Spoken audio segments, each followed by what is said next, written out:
Welcome to Pindar Poetry. We hope you learned something new. You start by opening settings and navigating to display and brightness. This takes you straight to the basic text options. Once there, tap text size to begin increasing font quickly. The slider controls dynamic type across many apps.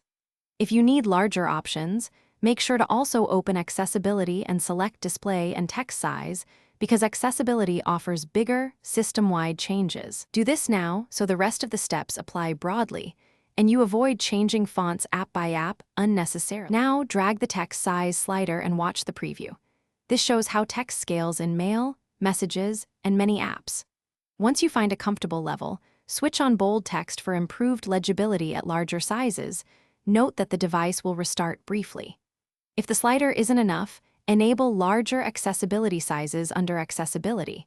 This unlocks bigger steps and refines scaling in apps that support dynamic type. Make these adjustments incrementally until the reading feels natural.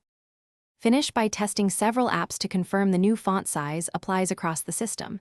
If an app didn't update, force quit it or restart your iPhone. Changes usually require a refresh.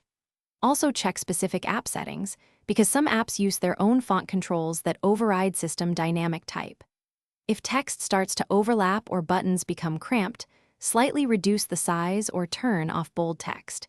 This balances readability with layout. One troubleshooting tip: restart to resolve most sync issues quickly. Thanks for watching. Consider subscribing if we helped you.